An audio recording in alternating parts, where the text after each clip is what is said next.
Hi, everyone. Today is Wednesday, August 3rd of 2022, and we are here for Rudy Psychic Meetup. And of course, we can't have the meetup without Rudy. So here he is. How's it going, Rudy?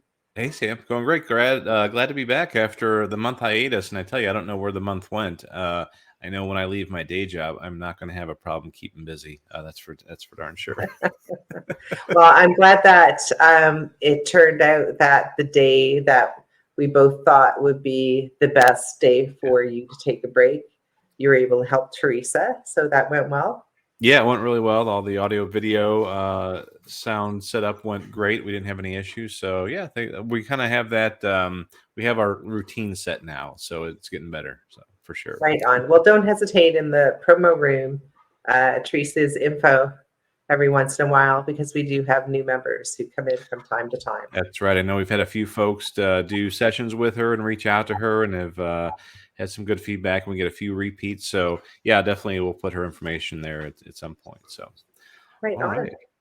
Well, hey, Sam, tonight I wanted to kick off tonight's topic with it's sort of a story that is in the in the theme of the Barton Chronicles, right? When Barton comes on and tells stories about spirits and summer wind, and it's actually an article, and I've held on to this magazine for since 2007. And the story in here has just always captivated me, and it's called Montezuma's Gold, and it deals with both lost treasure as well as spirits, people on the other side. And I thought, rather than summarize, it's not a very long story; it's only like less than 2 pages. I'm just going to go ahead and read the story, and I want to get your thoughts on what's actually going on here in terms of what's real and also what might be happening with some of these spirits or these people in between or the other side. So this is called Montezuma's Gold. It's an article by Russell Estlack from the Gold Prospectors magazine. Yes, there are Gold Prospectors magazines, and I do have them. So Well, anyway, considering where you are, it's probably a good hobby to have. It's a good yeah. location. But this sounds like a really great story. And as for pretext, I've never heard of this before. So this is going to be right from the blab if I have anything to say, I think. Yeah, I didn't even send you like the story to review it No, beforehand. I was like, oh, we're just going to go with this. no. So, tales of Aztec gold, Spanish conquistadors, and ghost warriors have fascinated treasure hunters, writers, and historians for centuries. Near the town of Kanab in southern Utah, a fortune and untold wealth may lie hidden at the bottom of a haunted lake. Its murky depths, treacherous currents, and restless spirits wait for anyone brave enough to challenge the unknown. In the summer of 1914, Freddie Crystal, an excited young man on a bicycle, rode into town waving a newspaper clipping of Mexican petroglyphs and a map that he found in an old book. It wasn't long before a crowd gathered around him, and he explained that an old medicine man down in Mexico had interpreted the symbols for him and directed him to some caves in Johnson Canyon. So that's just kind of east of Kanab, Utah, in Zion National Park area, east of Zion National Park, if anybody's familiar. And in those caves, he would find the treasure. So Freddie obtained a grub stake and headed for the canyon. He dug holes in exploratory shafts, and after 8 years of hard work, he finally uncovered an old tunnel that had been sealed with crude bricks and mortar. When news of the discovery reached Kanab, the residents of the town went out and lit out for the hills, and everybody was looking for stuff. So over the next several weeks, the townspeople worked removing all the plugs from the entrance, and they broke through and entered a big room that contained some bones, a few artifacts, and another tunnel.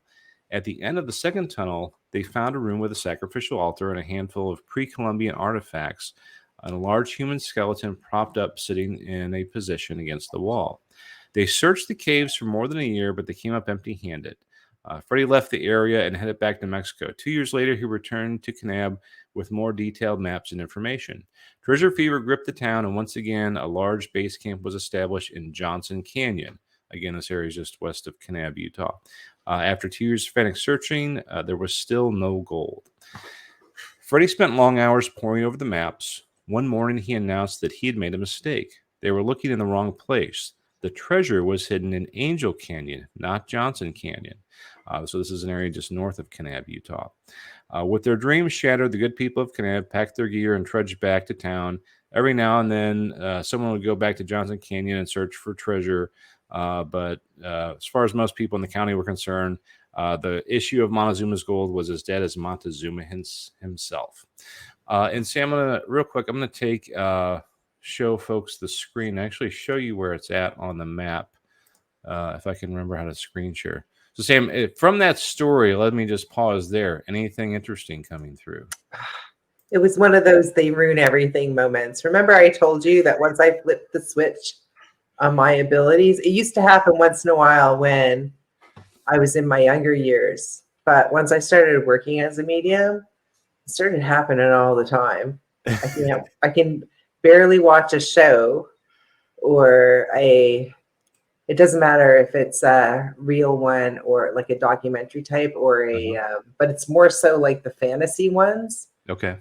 I'm able to guess about stuff, and even some of the lines, I know them before they say them, which is totally weird. But you know what? It's a ruin. When I say it's a they ruin everything moment, you barely had the story out of your mouth, and I knew that this was a fable. That's what that was going to be our first question is, was it a fable? So the story is, so here's Kanab, Utah, and this is an area, this is Johnson Canyon Road, Johnson Canyon, where they were actually filming. Actually did a motorcycle ride down this road now that I think about it. And then the other part was up here in these three lakes. But the story continues now, and we'll look at this then more from a theoretical perspective, Sam, because I think that's the other thing that also kind of really stuck with me is, so I'll continue on with the story real quick. In the spring of 1989, Brant Child, a longtime resident of Kanab, developed a theory that skeletons in the altars were designed to draw attention away from the real hiding place. So 6 miles north of Kanab in Three Lakes Canyon, he discovered an Aztec treasure symbol on a cave above the cliffs in the lake. And so essentially he ended up buying the property, and according to the story, he found someone and they agreed to dive the cave. And they went in, he tied a rope around his leg, became concerned when the line went limp and came back. And the person holding the rope said, nope, the rope was tight the whole time. Then the story is a team of professional divers planned to go in there. There were several of them, and their sonar detected a tunnel 100 feet long and an 80-foot chamber. And the story says that night, one of the divers, Russ, had a strange dream in which he swam alone into the tunnel. He was greeted by an Aztec warrior who hurled a spear at him as he surfaced.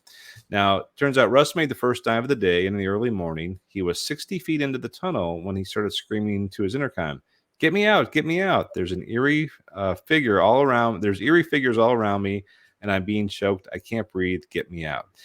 Child and the other divers pulled Russ from the water. He was pale and shaking all over. Divers tried 2 weeks later with the same results, and each time a diver went into the lake, they experienced the same choking sensation. So, Sam, I guess first of all, so it sounds like that is a part of the myth story there that didn't actually happen, from what you can see. No, that actually did happen, but one thing didn't have to do with the other. Okay.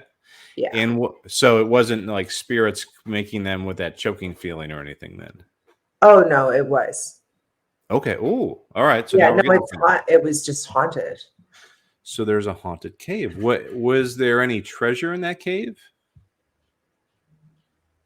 I don't think so. Okay. Just a lot of dead bodies. I think that they, when they found that altar, that was the Aztec people, like that was one of their religions. They actually sacrificed their children. Okay. Yeah. Okay. So to sacrifice, like to kill another human and sacrifice it. So when they found those altars, those weren't to distract. That was, they actually were practicing their religion. And of course, if you're going to have, there's a few different places in the world that you can have like these portals. I have mine because in this house, because it existed back before we had this huge explosion that killed a large percentage of people all at the same time, and in a very terrible way, where two ships collided in the harbor, and then they all went down to see the fire, and it was a time for the kids to go to school, so a lot of them stopped to see the boats on fire. And so I was talking before about how I'm leaving here. I'm like, this place is too haunted. Like, not, it's fine for normal people, my house. It's not a problem. I'm just talking about someone like me. I had explained to my son one time when he was getting really upset about the number of, you know, ghosts and stuff that he was seeing. Uh-huh. And they're everywhere, though. Like, he got a feeling when he was in Arizona, like not too far from your house. And I told him, I said, well, those cowboy and Indian movies, a lot of them happened here in this spot. So there was a lot of violent deaths and stuff. Yeah. And in my city, it was just an accident. But what happened is that then people who didn't get blown away, they got sucked into the harbor because of the tidal wave. Oh, wow. Caused by this big explosion, because the water came right out of the harbor and all the people had come down to see the fire, and only like the people on one of the ships, the sailors, they got off and they were rowing like crazy. And then when they got to the opposite side of the shore and all the kids were there, they started grabbing the children and running for the woods. But they spoke French, and people didn't speak French here. We're Anglo here. So Wow. and so, of course, the parents and other people were running after them. So they did manage to save some people. They realized when the explosion happened that they were going for the protection of the trees. Okay. Right. Okay. So anyways, like that type of great big, like sort of disaster, you have like sort of, I don't know how to say it, bad juju. So what happened there is the same thing I'm getting, because that was a story that people on the other side showed me. Because I'm like, okay, well, what is there gold there? I'm asking these questions while you're reading it. Yeah. Because I knew you were going to ask, and I was like, well, that's what I'm here for, to decipher this stuff and, give you the story. And what's really cool about some of the stuff we talk about is that some of the things do come true. Uh-huh. Yeah. Where we can have confirmation. But this, I mean, there's no way for us to prove this. So this is just one of those, Samantha Jane's going to tell you a story about what the people on the other side think of this, right? That's true. But it made me think that, we've talked before about spirits, people getting caught in the in-between when there's a traumatic death. So such as I said, like, ritual sacrifice or human sacrifice. And it made me think that this was linked to a treasure. But are there cases where, let's say we know people can maybe, when they die, they might choose to not cross over right away, right? We've heard stories of that. And could imagine like a warrior, somebody who was so, I don't know, so enthusiastic about their tribe and their mission that they said, yes, kill me and I will stay around after death and haunt this place to make sure to keep others away from this treasure or whatever we're burying. Is that something that's feasible or that can happen maybe for a period of time? Well, it's not really an agreement. It's sort of just what happens, because, even the people who did like the ritual sacrifice, that may be like as soon as they die, and then they realize that you don't die when you die, right? And they realize who they are. And then there's this kind of like abject horror that they are responsible for killing a fellow light being while they're in the form of a human. Like that's, other than defending yourself or, like I said, when people are like really, really bad criminals, there is value in society where everybody is equal, and you want to make sure that you minimize the number of violent deaths that do happen in society. So I completely understand why they used to like hang the murderers in the town square, because it was a message and a warning, and they would even let the children go. I mean, I don't know if I'd let my son go or not. He's not the type of child who would even have that type of, well, you've met him, right? He's as gentle as a fawn, really, as far as his personality. But I mean, for some people, they need to see that. Like, if you lose your temper and do something or steal to get or kill someone to take their stuff from them, that's where you're going to be. Oh, I don't want that to happen to me. Unfortunately, there's two different reasons why people fly straight. Number one, it's your personality, and you are just meant to be good. You just choose right more than you choose wrong. Not saying that, we don't sometimes choose wrong, but that's okay as long as you choose right most of the time, right? And learn from your wrong and don't keep doing it over and over and over again. But the thing is, there are just some people who are just, they say bored and be bad. And the only way you keep them in check is like, see, yeah, that might. So when those people do pass away and they realize that they're not dead, but then they don't want to pass over because they don't want to face judgment for what they did or have their end of life review. Like they don't want to have it shown, right? So they're too afraid. So they can't change from one dimension to the other. They kind of get caught in between. But I do want to tell people that I have personally experienced, and I have actually had the confirmation and proof because it was somebody who was murdered. Mm-hmm. And it was a big deal. It was in the newspapers and everything. And I had blabbed it all to my friend Zena when it happened, because she's from Toronto as well. So, and Jewish. So I told her the whole deal. I was like, this is what happened. And so she called me like a year. Well, we talked in between, but I remember getting a phone call from her. And she was watching some guy being interviewed who had written a book about the case. And she said, he was telling me, he was talking about stuff that you told me days after they were murdered, but he didn't know it till like 8 or 10 months, after people were interviewed and things were looked at. And I'm like sitting in my kitchen, 1,000 miles away from the whole thing. Right. But that man, he visited me. But he was stuck in between because he was a little bit cuckoo, right?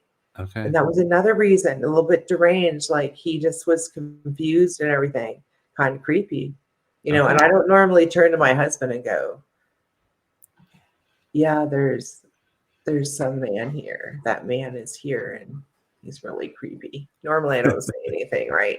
But I knew it might come out later on. But then about 2 weeks later, he showed up, his bright, shiny self, and he apologized for scaring me. Well, yeah, and that's what with Barton stories have always fascinated me with these, again, people that are caught in between or maybe choose to stay in between and are manipulative, right? They're not in the light, so they can do things. So it just seemed feasible to me that like, hey, let's say you were really loyal to your tribe and you wanted to stick around and protect something, that maybe you could choose to do that and stay in the in between, which and haunt people. I don't know. Well, I think that, sometimes, in the case of, for example, the Aztec warrior who would have also participated in the child sacrifice. Yeah. Right. And also maybe been self-conscious about murders that were done that weren't necessarily to protect the people through war. Because there's a difference, right? A soldier going to war, a policeman protecting his community. That's all different from, somebody who goes out and just randomly, or for their own personal benefit, kills somebody. And, so they would have a certain level of guilt. But then it's a constant thing that people who are stuck in between will return to where it is that they feel familiar and comfortable. So imagine if you were here in this place and then you died because of a tragedy. Well, before you do, because they will finally cross over. And I'm not saying it happened to everybody. I can only report to you what I think is happening. Because when you see this and you're a medium and you're like, first you think you're imagining it. You do. You're like, this is kind of wacko, right? Because you're in other cities and stuff and you're like, why is this happening here? And I got a lot of that in New Orleans too. Yeah, places get haunted where people keep returning, they stick around that area they're familiar with. Okay. Yeah, New Orleans is super haunted. And there was a place in Texas that I went to that we were looking at. I think it was near Corpus Christi. And I was like, oh, no freaking way. I drove through it. I was like, oh, no freaking way. I called Rich. I was like, we're not moving near. He's like, well, it's too haunted. It's too many. I was just driving my car through and I was just looking around and I was like, oh yeah, there's no way I could stay here. But it's fine for like normies. They can go anywhere. They don't see this stuff. Thank goodness. It's just like I said, it's a residual. If you just, there's pros and cons to having this, but I'm happy to explain to people, why some places may seem more depressed to you than others. And there's no other reason for it other than, there's some bad stuff that happened there that's still hanging around. Yeah, I always thought that the Southwest, Western states, and since they were some of the last to be settled, would be less haunted than, say, Europe, where there were, people have lived there for so long. But Sam, what do you think? Like, are there places use it more haunted? Do you think, like, have you ever been to Europe? Do you find Europe is more haunted? Oh, yeah, actually, I think maybe somebody asked me one time, and you know what? I was kind of embarrassed. I didn't know how many times I'd been to Europe. Oh, Isn't that dumb? It's like, I was like, I don't know. Okay, well, I was in Portugal in '89, and then I was in Amsterdam a couple of times. And I remember wandering I get stories about Copenhagen, man. I went to Christiania before they tore it down. okay. Anyways, that's a story for another day. But let's just say that I know I'm definitely protected. Holy cow. Some of the dumb things I did wandering through Europe. But I will tell you for sure that per square foot, there are more places that I wouldn't want to be around. Like I wouldn't be able to rent a place like sight unseen. I would have to actually go to that town or city and go in the building and stuff and make sure that there wasn't going to be anything there that was going to harass me. All right. Interesting, Sam. Yeah, so you know what, I have a PDF where I downloaded this story. And maybe I'll post it in my psychic room and on Rudy's page in the psychic nerd section in case anybody wants to read it. Fun little story. It doesn't take long, but I love treasure stories. I know Barton does too. And these tales of lost treasure and hauntings, they just kind of there's just something that appeals to me about them. So thanks for looking into that, Sam. Even if you did spoil the fun, not really. It just, at least now we know that, hey, there wasn't really treasure there, but something, part of that story really did happen. Yeah. So that's cool. All right. I always think these topics, I'm going to we'll do a couple topics. And like the next one I was going to go through, and I don't think we'll have time to do it, but I was going to talk about the Israelites and start looking at stories of Exodus. But I think, Sam, we'll take that for another show, because you start looking at, like the Abraham from the Bible and the genealogy and how the tribes of Israel were created and came to be. It's just it's like unraveling some of the Indian religions, right? There's just so much to it. But let me pause with this before I make whole shows about this stuff. I wanted to look at some of the stories in the book of Exodus, which is where it's basically where the descendants of Jacob, the Israelites, are taken out of slavery in Egypt, and basically, they go part the Red Sea. They have a covenant with God. Some people say the book of Exodus is really kind of a mythology, that it didn't really happen. Sam, what do you think about the book of Exodus? Is it really a documentary of the struggles of the creation of the nation of Israel, or is it really a mythology around how their tribe came to be? Well, I do feel like it is a historical document. Okay. I don't think the parting of the Red Sea happened like they had in the movie with Charlton Heston, yeah. Charlton Heston. Yeah. Not like that, where they're like running and there's like this huge wall of water. I do think, though, that tide shifted and there was an opportunity for them to flee through the water. Okay. And it turned into, it must have been sent by God. That's the impression I get. But yeah, those are and see, it's like we talk about this all the time in the Discord room, about all the little synchronicities, winks from the universe.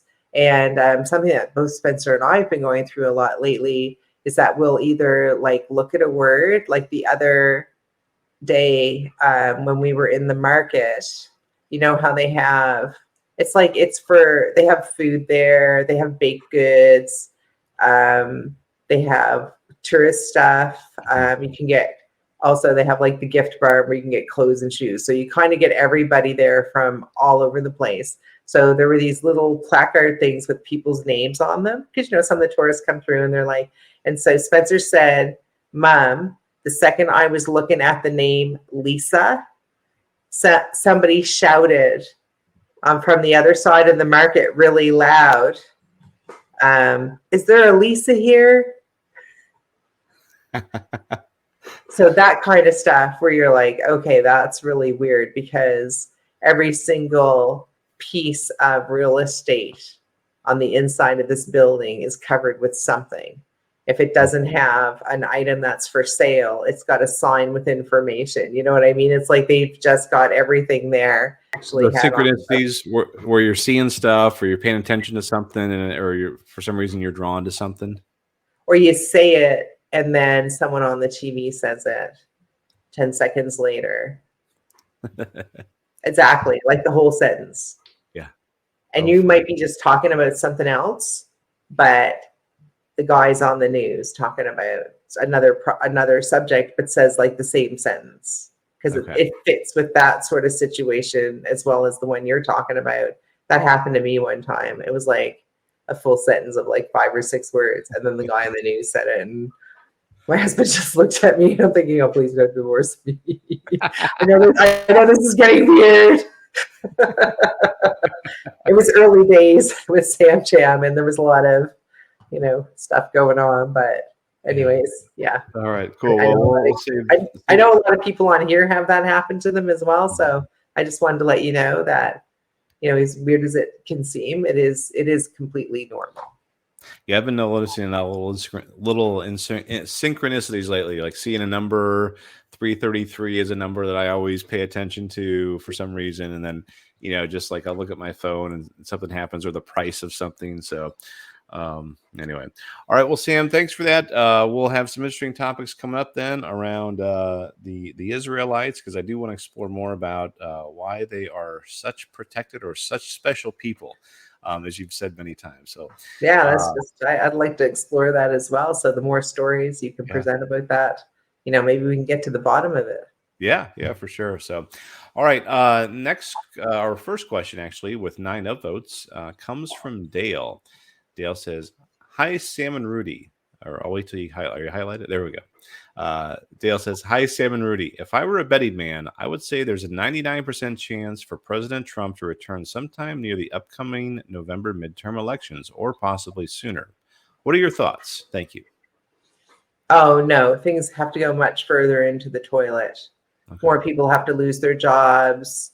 Some of these media have to lose their companies. More politicians have to be thrown out of power. More criminals have to go to jail. Like, there's not enough of a cleaning out yet. So the only way that things are going to move in the direction that they're supposed to move is that if this continues, I know that Americans are like, enough, we've had enough. And I'm like, oh, some of you haven't. Some of you haven't had enough yet. And that's, I swear to you, that is where all of you are being brought to. But the good news is that America will prevail. Europe will not. The UK will not. It's going to get pretty terrible there. And that's why I was saying, thank God that we're going to be strong enough over here. I did see a bit of a food rescue mission for the UK. So like I said, it's not going to be all lost. I mean, I just wanted to let people know that things are going to get a little bit dumber and dumber, because there are still people who haven't, but it's so beautiful to see them flip slowly. Some of even the people who were the most anti or pro, you know what I'm talking about. I don't want to get too much into the political side of it, because I'm not even an American. I just, I'm like Switzerland, right? I'm looking at it from a third person point of view, but I also can see the future, and I don't want people to get anxious and discouraged. America has so much going for it. It's impossible to spend like drunken sailors for 30 or 40 years and not have some type of payday. But I feel like the rest of the world will get the worst of it. America will have, I guess you can call it a soft landing. Okay. But the turnaround is going to be unfreaking believable. These are very tough times for Americans and for the world. And America is a leader. And I'm so happy to see that in the end, America is going to come out on top. But, oh, man, there's going to be some changing going on over the next couple of years first. And with Dale's question, it's hard for me, if I just kind of think about it rationally, it's hard for me to think of how the U.S. would bring a president back without an election, right? So that like unprecedented, that would be just, I can't imagine the circumstances that would cause that. But like what we're seeing in Arizona, I think all the Trump endorsed candidates won their the preliminary primary Republican primaries. Even some of the ones that were, and those establishment Republicans, like we had one running for governor that was endorsed by Pence and all the like kind of that establishment Republican leadership, they're not being voted for. So, I think we're starting to see we'll see that in the midterms. But yeah, I mean, I think many people would love to see it, but I have trouble thinking how it could be possible outside of an election to have President Trump come back. Anyway, thanks for your question, Dale. Good stuff. Next question from Cowboy Coder. This is a little specific, but we'll kind of generalize it, Sam. He says, "Hi, Sam and Rudy. I had the most vivid dream last night that Cardano was breaking above its all-time high of $3.10. Can the people on the other side comment or blab on the source of this stream and if it will come true in the near future? Thanks for all you both do." And I kind of think, Sam, like, it's really more like, do you get prophetic dreams on a regular basis? Cowboy Cody would be my first question. And Sam, maybe this question is, how can you recognize if you're getting a prophetic dream of something that's going to happen? Well, usually it's connected with a decision I've made. Mm-hmm. So this is a fit for Cowboy Coder because, like many Sam Jammers especially from the early days, mm-hmm. we have full bags of Cardano plus. So, I mean, that's something. If you're going to dream about something and you're going to get a message, it would definitely be on something that you have your mind on or had just made a decision about. And the second one that I find fitting is that it does carry a message with it. So there's a check mark there because, everybody's wondering, geez, when's it going to go through its all-time high? And I mean, Cowboy Quarter, he doesn't mention any specific timeline on that. So it could happen. I mean, he didn't say like it was going to happen right away or in 2 months or something like that. But the other thing that I find is always a fit is that it's not like the other dreams. Okay. It's more like, can I describe it? It's like a techno color. It's almost like when you're looking at anything, it's like the different pixels, you can see them vibrantly moving. And that's one of the surefire ways to identify a dream as more of a message, because it is easier to reach you in your sleep state. And that's why Edgar Cayce, for example, was able to get a lot of information when he was in sort of a sleeping state. Okay. Good point. And that back to the story about the treasure, that's where, a diver had a dream of that Aztec warrior coming after him. So that's, again, that made me kind of, that's another thing that drew me to this. So, yeah. Okay. Thanks, Cowboy Coder. Good question. Next comes from Tanya Oz, always with great questions. Hi to you both. Can you please discuss when you see the Aussies kicking out the treasonous politicians and corrupt bureaucrats? Will something occur to spark mass action? Thank you so much. Yeah, it's going to be really hard on the Australians, but it's coming very soon now that the Chinese economy is going to completely break down. And even though the Chinese will be trying to kind of hide their situation, the people in Australia will know firsthand because things will be failing and collapsing due to lack of customer orders for things that, I mean, the Chinese are big customers for the Australians, not so much for Canada, America, or the United States. Are they like they might be, I think with the US, they might buy like 11, the US might export like 11% to China or something. Okay. So it's not like this. I mean, if it got cut in half, well, then it gets cut in half. But then there's other countries, looking to get stuff from America. Okay. So yeah, I think that's going to be what's going to spark it because, these politicians, I mean, they're as dumb as the day is long, some of them, not all of them. I don't want to disparage every single politician. I mean, I think that there are some people out there who really do want to do good. Um, but I do think that a lot of these long-term people who've been in for, 20, 30 years and they're not getting good results, you need to throw them out. When you know who they are, they've been in for a long time and they're getting terrible results, which means that they don't know what they're doing.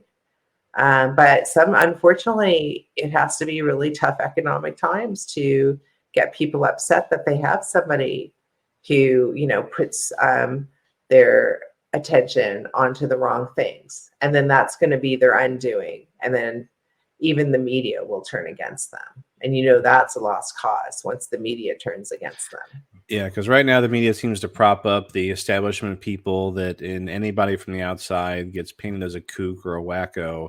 Yeah. When they're just normal people with, but anyway. All right, next question. Bradley J writes, "Hello, Sam and Rudy. The new James Webb Telescope images really put into perspective our planet's microscopic nothingness within the universe. Do the people on the other side have access to knowledge from other species throughout the universe? Do the people on the other side we connect with only know about humans, or all intelligent species as well?" Well, I mean, I have been able to answer some questions about other species and things going on like that normally we would know about. I don't find that there's a whole lot of information to share on that, though. Okay. Because I find that there's so much out there, and they really seem more interested in us staying focused on what's going on here and how we can improve the situation for everybody. First, if you need to improve the situation for yourself, then you should do that. And then you can be helpful to other people. I was telling Rudy before we went live about how a couple being sponsored to work at, I have a relative who owns a business, and they were being sponsored to work, and they'll be able to come here to this country. And it's in a rural part of our country. So it's not like they don't have a very large pool of employees to choose from. Mm-hmm. So the family arrived only to find that their landlord had skipped out on them, had probably found somebody willing to pay them more money for the rent is probably what happened, because a lot of stuff is going for a lot of money in that area now, because they had their population increased by quite a bit just in the last 2 years. So thankfully, because my family member is in a good position, they were easily able to, look after them, have a place for the family, where they each had a bed to sleep in and a bathroom to share amongst themselves. A refrigerator big enough where she actually gave them an entire shelf. It's one of those great big restaurant refrigerators. I was like, oh, you have the kitchen I would love to have someday. I should say, or my husband would love to have. But that's my point, is first you take care of yourself, because then she was easily able to offer them a place to stay. And she actually did find somebody willing to rent their apartment where they were leaving until next year. And they said, oh, well, I'd love to help the community, and you're bringing people in to work here and to live here. And so I want to do what I can to help. So somebody stepped forward. But like I said, I can imagine that most people here are looking forward to, being in that kind of position as the world goes crazy. You can be more helpful to other people once you get yourself into the right situation. So that's really of interest right now. Not saying that I don't enjoy these, what do you call them, extraterrestrial questions. I do learn some stuff from them, but I don't really feel like I know very much about that. Yeah, and focus on ourselves right now in these times we're coming up in. I keep picturing your son working at that farm that we see on that TV show, Letterkenny. Oh, How's it going now? Or yeah. whatever. Yeah. Oh, that's totally, that's kind of the, All right. I like this question. M. Jessup writes, when do you see the drought in the western United States reversing course? in 3 years. 3 years. Okay, good. Or that could be when the pipeline arrives or is penned. You know what I mean? So it'll either be okay by 3 years, or that's when the pipeline is from Canada with water is gonna solve the problem. Okay. Yeah, I've been looking. There's been some talk of something from the Mississippi, but hopefully, we have enough Canadians that come down to Arizona. Maybe they'll want to bring their own water. Maybe that'll get something sparked, It's right? like, don't waste time. Just ask Canada. Once their leader is booted, he's going to be gone pretty soon. He can't actually. I'm reading the newspaper and seeing on the media how he's being attacked. He can't go out in public now. People are starting to vandalize. Like, he was at a restaurant that he spoke at or something, and then someone vandalized one of the vehicles outside the restaurant to show their dismay. And I mean, these are Canadians. They don't do stuff like that. So, I'm gonna break this windshield wiper. I mean, that says a lot, right? I mean, they're mad. I'm telling you right now. So I think he's kind of like curbing the public. Anyhow, all I can say there is that I think that once the next person comes in, and I mean, let's face it, the United States is going to need that water, and Canada has it. So Yeah, I and I feel was like they're just wasting time not asking. you really only need 3 states, Sam. If I look at this, you need an agreement between Utah, Idaho, Yeah, or actually Utah and Idaho could go that yeah, way, or Montana, yeah, Wyoming, Utah. So 3 to 4 states could just say, yeah, you know what, screw you guys, we're going to want from Canada. yeah. Oh, yeah, that's exactly what's going to happen. Okay. Like, don't even talk